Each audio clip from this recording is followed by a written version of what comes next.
हम बात कर रहे थे सॉइल एरेशंस की।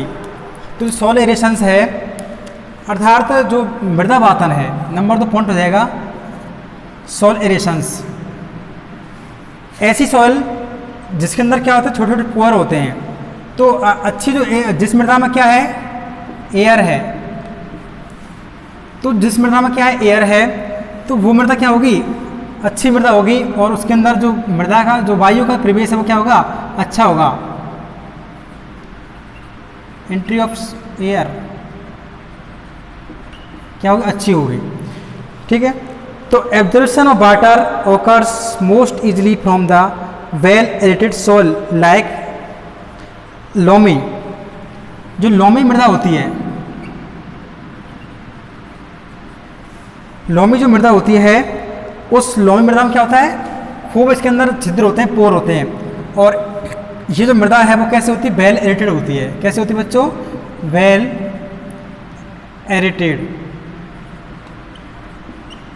मतलब इसमें इसके अंदर खूब छिद्र होते हैं, है ना। तो the absorption of water occurs most easily from the well aerated soils like loamy soil. The absorption of water is very low from the soil flooded with waters. ऐसी मृदा जिसके अंदर क्या हो, पहले से बहुत फ्लडेड विद वाटर। भाई ऐसी मृदा जो पहले से क्या, अर्थात इसे बोलते हैं क्या, जलाक्रांत मृदा, फ्लडेड विद वाटर। अर्थात ऐसी मृदा के जो पोर होते हैं उनके अंदर क्या होता है, पहले से ही वाटर मौजूद होता है। तो हिंदी में बोलते हैं इसको जलाक्रांत मृदा या फिर फ्लडेड विद वाटर्स। तो ऐसी मृदा में क्या होता है, जो जल का जो अवशोषण है वो क्या होता है, बिल्कुल नहीं होता है, कम होता है, कम मात्रा में होता है ना। तो वेल जो एरेटेड सॉइल्स होती है उनके अंदर जो वाटर का एब्जॉर्प्शन है वो क्या होता है, अधिक मात्रा में होता है, मोस्ट ऑफ अमाउंट में होता है। और जो ऐसी मृदा जो फ्लडेड विद वाटर्स अर्थात जलाक्रांत मृदा होती है, उसमें जल का जो एब्जॉर्प्शन है सॉल उसका क्या होता है, कम होता है। ठीक है बेटा, घट जाता है। तो नंबर 2 पॉइंट हो गया। तीसरा पॉइंट है इसमें, तीसरा जो पॉइंट हो जाएगा वो क्या है, सॉइल टेम्परेचर। सॉइल टेम्परेचर,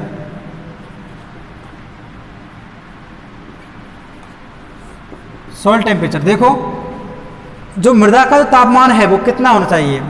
ऐसी मृदा जिसका तापमान 20 डिग्री सेंटीग्रेड से और कितना हो, 30 डिग्री सेंटीग्रेड के मध्य हो, इसके रेंज में हो। तो इस वाली मृदा का तापमान अगर इस रेंज में है तो वो मृदा क्या होगी, अच्छा जो गुण वो एब्जॉर्प्शन करेगी किसका, वाटर का। तो क्या होगा, अधिक मात्रा में लेस मोर अमाउंट क्या करेगी, एब्जॉर्प्शन करेगी।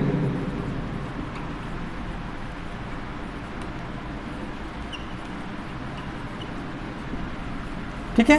तो ऐसी मृदा जिसका जो टेम्परेचर है वो कितना होना चाहिए, 20 डिग्री सेंटीग्रेड से और 30 तापमान है उसके मध्य में होना चाहिए, उसके रेंज में होना चाहिए। तो इस तापमान के ऊपर क्या होगा, जो वाटर का जो अमाउंट का जो एब्जॉर्प्शन है वो क्या होगा, अधिक मात्रा में होगा। और 20 डिग्री सेंटीग्रेड से कम और 30 डिग्री सेंटीग्रेड से क्या है, अधिक तापमान पर क्या होगा, जल का क्या होगा, एब्जॉर्प्शन कम होता है। ठीक है, या नहीं होता है। 20 से कम और 30 पर अधिक जो वाटर एब्जॉर्प्शन है वो क्या होगा, नहीं होगा या बहुत ही कम मात्रा में होता है। तीसरा है कंसंट्रेशन ऑफ सॉइल एब्जॉर्प्शन। अगला कारक है चौथा, कंसंट्रेशन।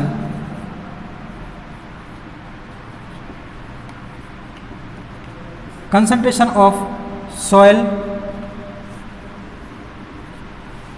मृदा सॉइल सॉल्यूशंस।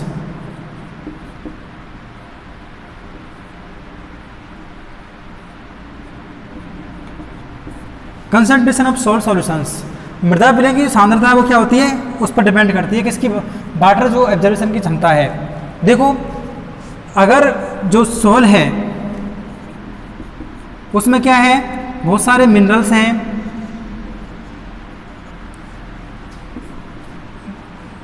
बहुत सारे मिनरल्स क्या होते हैं, अधिक मात्रा में होते हैं। क्या होते हैं, due to the presence of mineral salts in soil, किस लार्ज अमाउंट,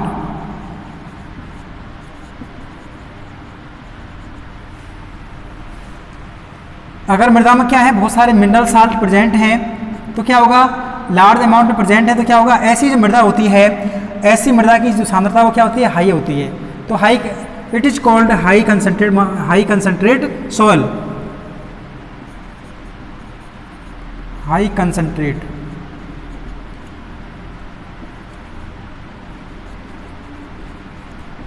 सॉइल।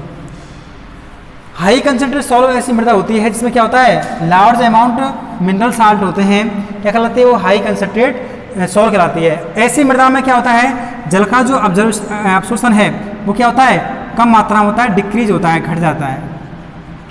ठीक है भाई, पहले से क्या है, बहुत ज़्यादा क्या है, लार्ज अमाउंट मिनरल्स हैं, साल्ट हैं, तो उसकी कंसंट्रेशन हाई है, तो ऐसी मृदा में जो वाटर एब्जॉर्प्शन की क्रिया वो क्या होगी, डिक्रीज होगी, घट जाएगी। In comparison to it the soil containing dilute solutions, और ऐसी मृदा जो कैसी है, डाइल्यूट सॉल्यूशंस की है, अर्थात जो मिनरल साल्ट्स हैं वो क्या बहुत ही कम मात्रा में उपस्थित हैं, जल की मात्रा थोड़ी सी अधिक है, या फिर कह सकते हैं अपन इसमें जो मिनरल साल्ट की मात्रा क्या है, कम होती है। डाइल्यूट सॉल्यूशंस अगर प्रेजेंट है मृदा में, मृदा सॉल्यूशन में, तो क्या होगा, ऐसी मृदा क्या करेगी, बहुत अधिक मात्रा में क्या कर लेगी, जल का जो अब्सॉर्प्शन वो क्या हो जाएगा, बढ़ जाएगा। Increase of water absorption, increase of water absorption, ठीक है। जो ऐसी मृदा होती है जिसका जो सॉल्यूशन के साथ डाइल्यूट होता है ना, तनु होता है, तो ऐसी मृदा में जो मृदा का जो जल का अब्सॉर्प्शन क्या होता है, इंक्रीज हो जाता है, बढ़ जाता है। ठीक है, तो कंसंट्रेशन ऑफ सॉल्यूशन। ठीक बेटा, तो 4 कारक थे ये, जो 4 कारक थे, अवेलेबल ऑफ सॉल्ट वाटर, और दूसरा है सॉइल एरेशंस। सॉइल एरेशन क्या होता है, ऐसी मृदा जिसमें क्या हो, वेल एरेटेड हो, तो ऐसी मृदा को उदाहरण किया जाएगा लोमी जो सॉइल है, अर्थात दोमट मृदा। इसके अंदर क्या होते हैं, बहुत सारे एयर कोर होते हैं, वो क्या होते हैं, एरेटेड होते हैं, और इसमें जो एंट्री ऑफ जो एयर है वो आसानी से हो जाती है, और जो जल का जो वाटर जो अब्जॉर्प्शन है वो क्या होगा, अधिक मात्रा में हो जाएगा, है ना।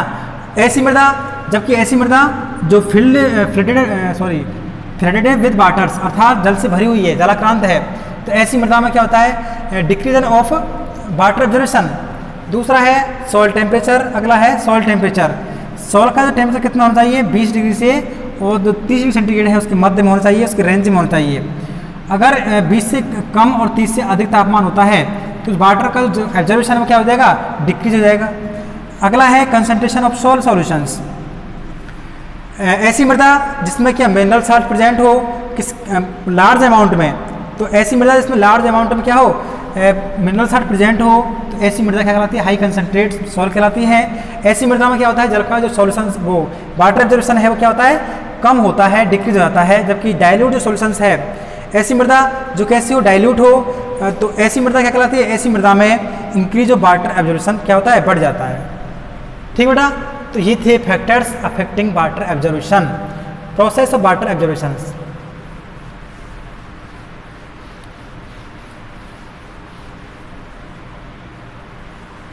अब अगला टॉपिक आता है बच्चों इसमें रसारोहण या accent of sap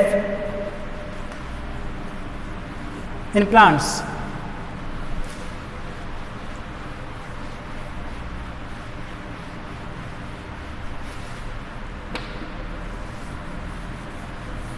ascent of sap in plants, देखो क्या है, ये पार्ट का क्या है, चैप्टर का दूसरा हिस्सा है। आधे पार्ट में तो क्या था, वाटर एब्जॉर्प्शन, दूसरे पार्ट में क्या है, ascent of sap in plants. ठीक है, तो पाथवे ऑफ एसेंट या फिर एसेंट ऑफ सेफ,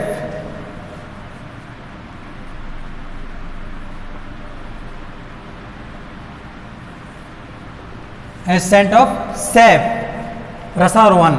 देखो इसमें क्या है, the water from soil absorb by root hair. हमको पता है कि जो वाटर होते हैं वो वाटर किससे एब्जॉर्ब होता है, मृदा से। कौन करता है, रूट एयर करते हैं। रूट एयर क्या करता है, इसको एब्जॉर्ब करता है। ठीक है, रूट के जो रूट एयर होते हैं वो क्या करते हैं, जल को क्या करते हैं, एब्जॉर्ब करते हैं। ठीक है, अच्छा ये पता है आपको बात। And it reaches to shoot apex. ये जो रूट हेयर है, रूट हेयर से कहाँ पहुँच जाएगा? सूट अपेक्स में। सूट अपेक्स, शूट मतलब प्रो वाला सरा है ना, सीड सरा। Shoot apex and other lateral parts in the form of dilute solutions. इसके अलावा कहाँ पहुँच जाएंगे? लेटरल पार्ट्स हैं, लेटरल पार्ट्स में क्या हो जाएगा? जल का क्या होगा? वितरण हो जाएगा। और कौन सी फॉर्म में? डाइल्यूट सॉल्यूशन में, डाइल्यूट फॉर्म हो जाएगा। ठीक है, तो हम कह सकते हैं सबसे पहले जो सॉइल होती है, उस सॉइल से जो जल होता है, उस जल का क्या होता है? एब्जॉर्प्शन होता है। कौन करता है? Root hair.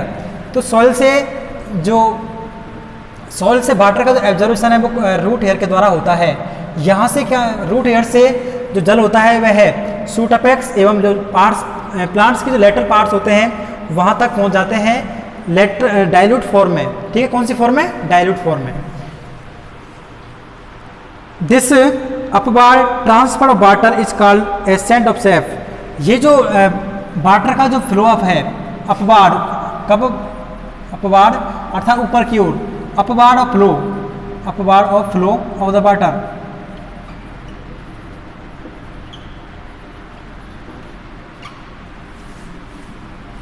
It is called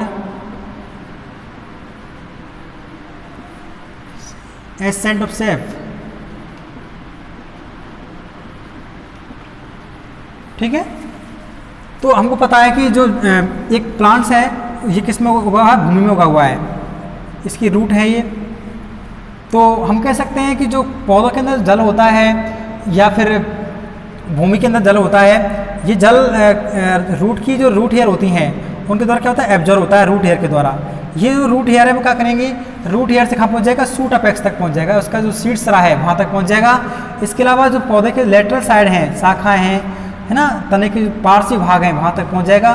तो जल का इस तरह से क्या ऊपर की ओर क्या करना? ऊपर की ओर फ्लो होना, ऊपर की ओर आरोहण क्या कहलाता है? रसारोहण या एसेंट ऑफ सेफ कहलाता है। वाटर का इस तरह का ऊपर की तरफ गमन करना, ऊपर तरफ पहुँचना, किसके विपरीत? गुरुत्वीय बल के विपरीत। तो it is called ascent of sap. ठीक है, transfer of water in plants take place mainly by xylem elements, specially by बेसल एंड ट्रेकिड्स।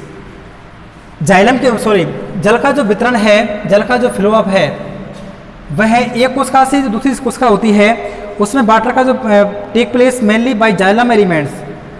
भाई वाटर का जो ऊपर की तरफ खींचना है वह किसके द्वारा होता है? जाइलम का एलिमेंट्स है। कौन कौन से? Tracheids and vessels.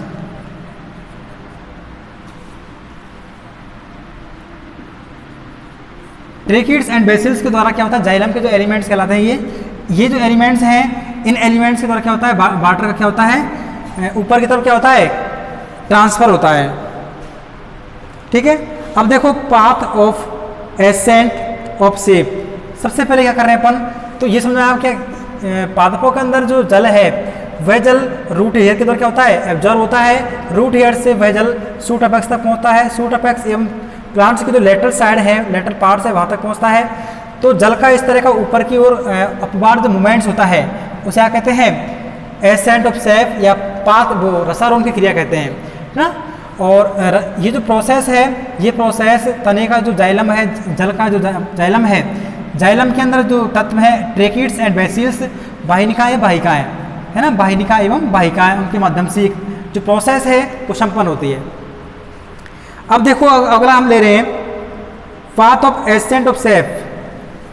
अगला इसमें है, ये टॉपिक कंप्लीट, मतलब टॉपिक क्या, मतलब इसकी जो डेफिनेशन हो गई क्या कंप्लीट हो गई। अब ले रहे हैं इसका पाथ ऑफ एसेंट।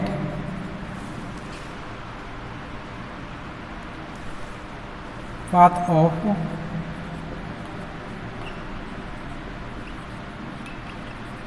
सेफ। जो रसारोहण कौन सा मार्ग होता है, किस तरह से क्या होता है, ये क्रिया संपन्न होती है। तो देखो ये जो प्रोसेस है इसको समझने के लिए क्या करते हैं, अपने बच्चे एक्सपेरिमेंट करते हैं, एक्सपेरिमेंट करते हैं। इस एक्सपेरिमेंट में क्या होता है, we take a plants name which balsam. हम क्या करते हैं, एक सबसे पहले जो बालसम है उसका पादप लेते हैं, प्लांट लेते हैं। इस बालसम की जो रूट होती है, क्या होती है बच्चों, रूट होती है, उसको क्या कर रहे हैं अपन, कट कर रहे हैं। क्या कर रहे हैं, कट कर रहे हैं। और जो कटा हुआ रीजन है, कटिंग जो रीजन है, उस कटिंग वाले रीजन को हम, एक विलियन है कौन सा, सेफ्रिनिन। सेफ्रिनिन का जो विलियन है उसमें क्या करते हैं, डिजोल्व करते हैं, उसको विलय करते हैं। ठीक है, सेफ्रिनिन सॉल्यूशन क्या करते हैं, इसको सेफ्रिनिन जो सॉल्यूशंस है उसमें इसको डुबोते हैं, डिजोल्व करते हैं। ठीक है, तो हमने क्या किया, एक प्लांट्स लिया, उसका नाम है बालसम। बालसम का जो पादप लेकर के उसकी जो रूट होती हैं, उसको रूट का क्या करते हैं, कट करते हैं दो हिस्सों में, या फिर रूट को कट करते हैं। और कटिंग वाला जो रीजन है ना, उस रीजन को किसमें डुबाते हैं, सेफ्रिनिन का जो विलियन है उसमें इसको डिजोल्व करते हैं, उसको डुबोते हैं। कितने घंटे के लिए, 2-3 घंटे के लिए इसको क्या करते हैं, 2-3 जो आवर्स हैं उसके लिए इस क्रिया को रखते हैं, है ना। अच्छा, ये जो सेफ्रिनिन है, ये सेफ्रिनिन क्या है बेटा, ये सेफ्रिनिन एक डाइल्यूट है। क्या एक डाई है, क्या एक डाई अभिरंजक है, जो कैसा रंग का होता है, रेड कलर का होता है। कैसा होता है, रेड कलर का होता है। तो सेफ्रिनिन क्या है, एक डाई है, अभिरंजक है, जो कैसा होता है, रेड कलर का होता है। ये जो सेफ्रिनिन है, ये सेफ्रिनिन जो जाइलम का जो एलिमेंट्स है, कौन सा, जाइलम का जो, अर्थात ये लिग्निन युक्त, लिग्निफिकेशन या लिग्निन जो एलिमेंट्स हैं, अर्थात जाइलम का जो दृढ़ोतक है, अर्थात इसे कहते हैं इंग्लिश में स्क्लेरेन काइमा, स्क्लेरेन काइमा। उसको क्या करता है, सिर्फ उसी को क्या करता है, अभिरंजित करता है, डाइल्यूट करता है।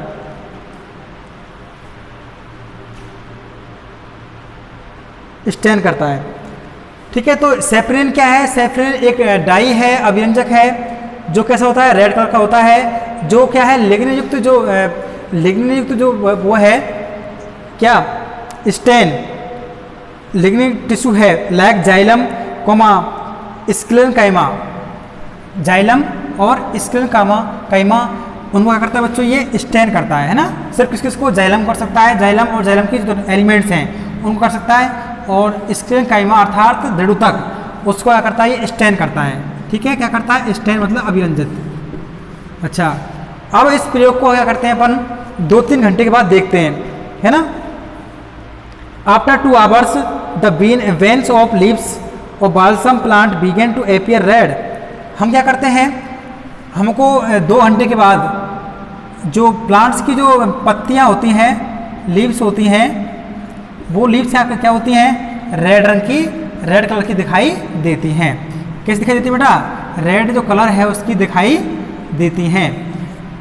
ठीक है, कौन से रेड की जो पादपों की वेंस अर्थात सिराएं, प्लांट्स की जो लीव्स हैं अर्थात हमकी पत्तियां होती हैं, वो क्या होती हैं, 2 घंटे के बाद हमको लाल रंग की, रेड कलर की दिखाई देती हैं।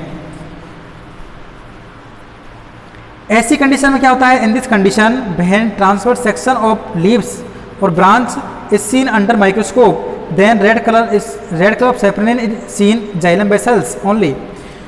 देखो 2 घंटे के बाद अपन क्या करते हैं, इसको हमको बाहर से क्या होता है, जो सिराएं होती हैं, वेंस होती हैं, वो क्या होती है, रेड जो कलर है उसकी दिखाई देती हैं। ऐसी कंडीशन में क्या करते हैं अपन, इसका सेक्शन काटते हैं, ट्रांसवर्स जो सेक्शन है उसका सेक्शन काटते हैं। अनुप्रस्थ काटने पर इसको हम क्या देखते हैं, माइक्रोस्कोप है, माइक्रोस्कोप के नीचे देखते हैं। क्या देखते हैं, इसको माइक्रोस्कोप है उसके नीचे रखते हैं और देखते हैं, तो हमको दिखाई देता है कि इसके अंदर जो जाइलम एलिमेंट्स हैं अर्थात बेसिल्स हैं, जाइलम बेसिल्स हैं, वो सेफ्रिनिन का जो रेड कलर था,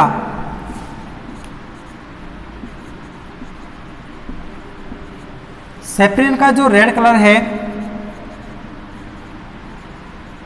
वह रेड कलर सिर्फ कहाँ दिखाई देता है? वह रेड कलर सिर्फ जाइलम जो एलिमेंट्स हैं अर्थात कौन सा वेसल्स में दिखाई देते हैं, वेसल्स के अंदर दिखाई देता है। ठीक है, तो 2 घंटे के बाद इसका ट्रांसवर्स सेक्शन काटने पर और इसे माइक्रोस्कोप नीचे अंडर देखने पर हमको सेपरिन का जो रेड कलर है वह जाइलम के अंदर जो वेसल्स हैं उसके अंदर क्या होता है? प्रेजेंट दिखाई देता है। Hence it is clear to the experiment the ascent of shape in plants occur through xylem tissues only। तो इससे ये सिद्ध होता है इस एक्सपेरिमेंट से जो ascent of plants के अंदर इन द प्लांट्स पौधों के अंदर जो ascent of shape है, ascent of shape present only for xylem tissue. ठीक है, इस एक्सपेरिमेंट से क्या सिद्ध होता है कि पौधों के अंदर जो एसेंट ऑफ सेफ है, रसायन की जो क्रिया होती है वह क्या होता है? Present of only for xylem tissue. Xylem tissue के अंदर जो सेपरिन होता है वो दिखाई देता है। ठीक है, तो ये क्या था? Pathway of ascent of safe. हमने क्या किया? एक्सपेरिमेंट किया। हमने क्या लिया? एक पादप लिया, किसका? बालसम का। उस बालसम की जो रूट होती हैं, क्या होती हैं? रूट। उस रूट को क्या किया? हमने कट किया और कट करने के बाद जो कटा हुआ क्षेत्र है, रीजन है, उसको रख दिया। तो सेफ्रिन का जो सॉल्यूशन है उसके अंदर डिजोल्व कर दिया। कितने घंटे के लिए? 2-3 घंटे के लिए इसको क्या कर दिया? डिजोल्व कर दिया। और डिजोल्व करने के बाद इसको छोड़ दिया। और अब जो सेफ्रिन है वो सेफ्रिन क्या है? एक डाई है, अभिरंजक है, जो कैसे कलर की होती है? रेड कलर की होती है। और ये जो सेफ्रिन है ये लिग्निन टिश्यू होते हैं अर्थात जाइलम और स्क्लेरेंकाइमा, उनको क्या करती है? स्टेन करती है। ठीक है, और ये जो पौधों के अंदर जो ये जो सेफ्रिन है ये 2-3 घंटे के बाद हम देखते हैं कि जो सेफ्रिन है पौधों की जो बेंस होती हैं, पौधों की बेंस हमको रेड कलर की दिखाई देती हैं। ऐसी कंडीशन में हम जो लीव्स है उसका सेक्शन काटें या जो पत्तियां हैं या फिर शाखाएं, ब्रांचेज हैं, उनका सेक्शन काटने पर हम उसको जो माइक्रोस्कोप है उसके नीचे देखने पर देखते हैं, तब हमको सेफ्रिन का जो रेड कलर है वह सेफ्रिन का रेड कलर जाइलम जो वेसल्स हैं उनके अंदर प्रेजेंट दिखाई देता है। इससे ये सिद्ध होता है कि जो पौधों के अंदर accent of safe present only for xylem tissue. ठीक है, तो ये हो गया, क्या हो गया? Pathway of ascent of safe. अब देखो बच्चों, mechanism of ascent of safe पढ़ रहे हैं अपन। क्या पढ़ रहे हैं? मैकेनिज्म पढ़ रहे हैं। ये तो क्या होगा? इसका मार्ग हो गया एसेंट ऑफ सेफ का।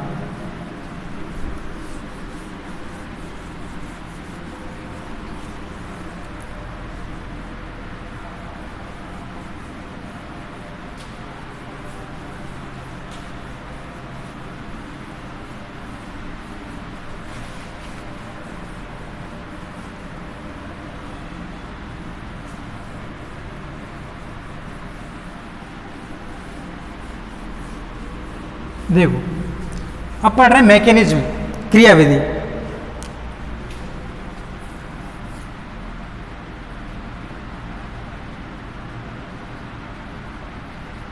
Mechanism of ascent of safe.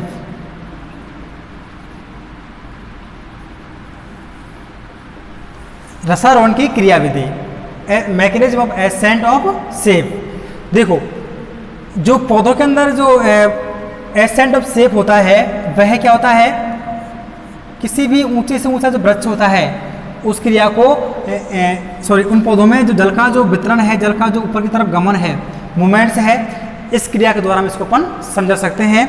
तो हम कह सकते हैं many theories have been given to explain mechanism to ascent of sap in plants given high against gravitational force. भाई जो इस सिद्धांत को इस मैकेनिज्म को समझाने के लिए क्या किए गए? अनेक थ्योरी प्रतिपादित की गई, किसके द्वारा? अनेक साइंटिस्टों के द्वारा।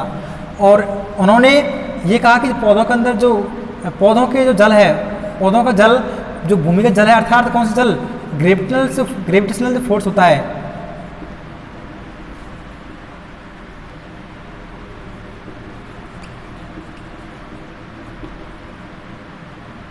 TAT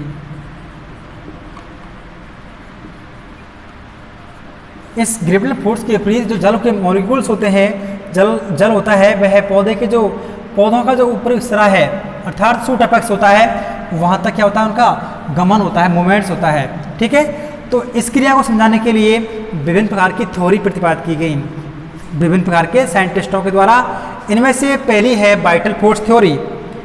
पहली कौन सी बच्चों? Vital force theory. Vital force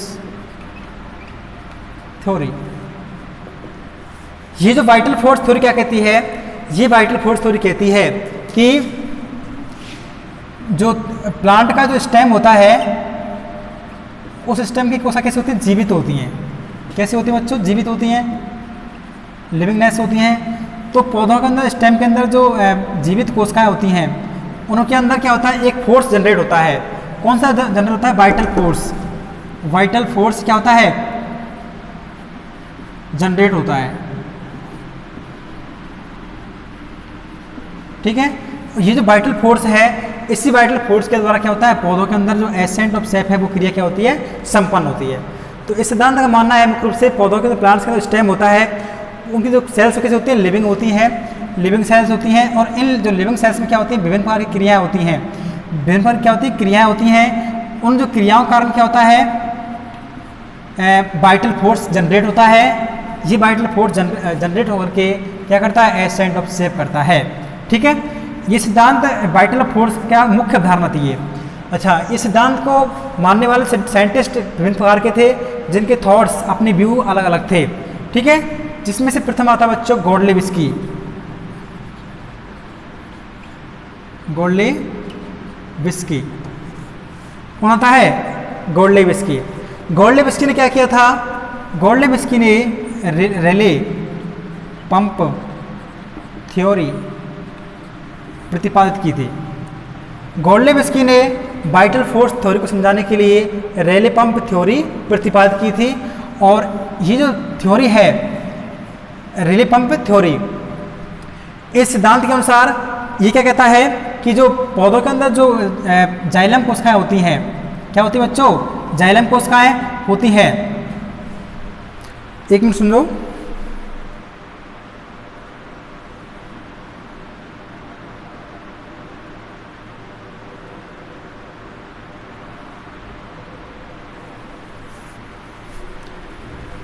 गोडलेविस्की ने वाइटल फोर्स थ्योरी को समझाने के लिए रेले पंप थ्योरी प्रतिपादित की। रेले पंप थ्योरी के अनुसार क्या हुआ कि जो पौधों का स्टेम होते हैं, क्या होते हैं? स्टेम होते हैं। और उनके अंदर क्या होता है? जो जाइलम पैरेन्काइमा,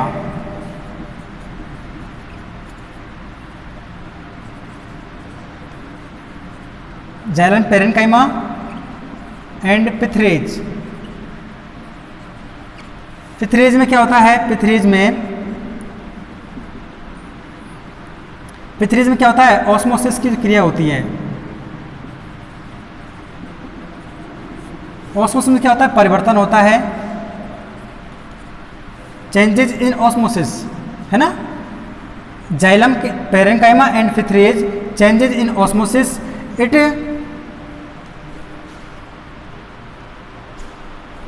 ऑस्मोसिस प्रेशर, उसको osmosis changes in osmosis pressure. आवर्ती क्या होता है? परिवर्तन होता है, चेंजेज। ठीक है, तो गोडलेविस्की ने क्या किया? जाइलम के अंदर जो जाइलम पैरेन्काइमा है और जो पिथरे हैं, उनमें क्या होता है? जो परासरण ऑस्मोसिस प्रेशर है, ऑस्मोटिक जो प्रेशर है, परासरण दाब है, उसमें क्या होता है? कुछ परिवर्तन होते हैं। वो कैसे होते हैं? आवर्तित होते हैं, क्रमिक रूप से होते हैं। ये जो आवर्तित परिवर्तन है, ये आवर्तित परिवर्तन जो एसेंट ऑफ सेफ क्रिया है, मैकेनिज्म है, उसके लिए क्या होता है? जिम्मेदार होते हैं। ठीक है, ये किसने कहा था बच्चों? गोडलेविस्की ने। ठीक है, दूसरा है सर जेसी बॉस। सर जेसी बॉस, जगदीशन बॉस। ये क्या मूल रूप से कौन से थे? इंडियन साइंटिस्ट थे। और इन्होंने जो प्लांट्स की जो इमोशनल फीलिंग्स होती हैं, उनको समझाने के लिए क्या किया? अपना जीवन, अपना जो लाइफ है वो क्या की? दांव पे लगाई इन्होंने, अर्थात पौधों पर जीवन भर कार्य किया, है ना। और सर जगदीश चंद्र बोस ने वाइटल फोर्स थ्योरी को समझाने के लिए एक सिद्धांत था, कौन सा? Pulsation theory. Pulsation theory, pulsation.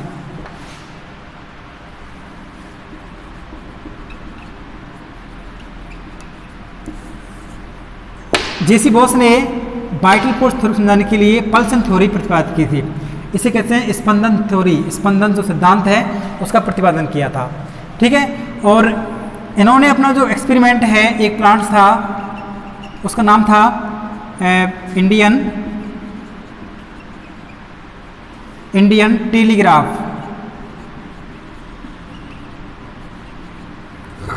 उस पर अपने एक्सपेरिमेंट किए थे। सर जेसी बोस ने अपने एक्सपेरिमेंट किस पर किए थे? इंडियन टेलीग्राफ जो पादप है उस पर किए थे। उन्होंने क्या किया इस प्रयोग में? पादपों की जो कॉर्टेक्स सेल्स होती हैं, तने के अंदर कौन सी कोशिका होती हैं? कॉर्टेक्स कोशिका होती हैं बाहर की तरफ।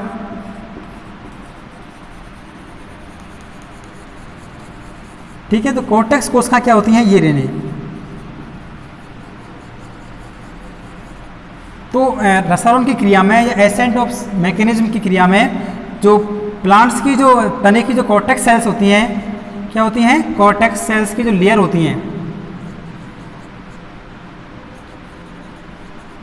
कॉर्टेक्स सेल्स की लेयर में ये जो लेयर किसके संपर्क में होती है? ये लेयर होती है किसके संपर्क में? एंडोडर्मिस के संपर्क में रहती है। कौन सी कोशिकाएं? कॉर्टेक्स कोशिकाएं एंडोडर्मिस के संपर्क में रहती हैं। तो कॉर्टेक्स कोशिकाओं में क्या होता है? कॉर्टेक्स कोशिकाओं की सबसे भीतरी जो लेयर होती है उनमें क्या होता है? नियमित रिदमेटिक पल्सन होता है। इन कोशिकाओं में क्या होता है? इनकी जो भीतरी कोशिकाएं होती हैं, इन वाली कोशिकाओं में, यहाँ पर इन वाली कोशिकाओं में क्या होता है? रिदमेटिक।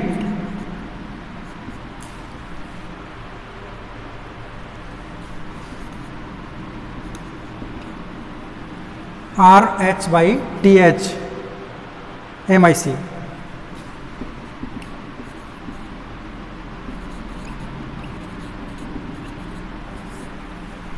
कॉर्टेक्स जो सेल्स होती हैं, इन कॉर्टेक्स कोशिकाओं की जो भीतरी लेयर होती है इनवर्सी रूप से, उन कॉर्टेक्स सेल्स की भीतरी कोशिकाओं में क्या होता है? रिदमिक क्या होता है? पल्सन होता है। एक मतलब नियमित क्या होता है? स्पंदन होता है। क्या होता है? नियमित स्पंदन होता है। रिदमिक पल्सन से क्रिया होती है। और इस क्रिया, ये नियमित जो स्पंदन क्रिया है, रिदमिक जो पल्सेशन क्रिया है, इस क्रिया से क्या होता है? एसेंट ऑफ सेप क्रिया होती है ना। अच्छा, ये था क्या? जेसी बोस का प्रयोग। कौन सी थ्योरी दी थी? Pulsation theory. और इन्होंने प्रयोग किया, जो अपना प्रयोग किस पर किया था? इंडियन टेलीग्राफ जो पादप उस पर किया था। और इस सिद्धांत के अनुसार जो पादपों की जो कॉर्टेक्स सेल्स होती है, जो तने में प्रेजेंट होती हैं, तने की जो कॉर्टेक्स कोशिका होती हैं, उन कॉर्टेक्स कोशिकाओं में कोशिकाओं की जो भीतरी लेयर होती है, जो भीतरी लेयर होती है, इनमें क्या होता है? रिदमिक पल्सेशन होता है। नियमित स्पंदन की क्रिया होती है। नियमित स्पंदन की क्रिया के कारण क्या होता है? एसेंट ऑफ सेप की क्रिया होती है। और ये कॉर्टेक्स सेल्स क्या होती है? कॉर्टेक्स कोशिकाएं, कॉर्टेक्स कोशिकाओं का भीतरी संपर्क किससे होता है? एंडोडर्मिस सेल से होता है। ठीक है। अच्छा, ये था। अगला था स्टार्स बर्गर। स्टार्स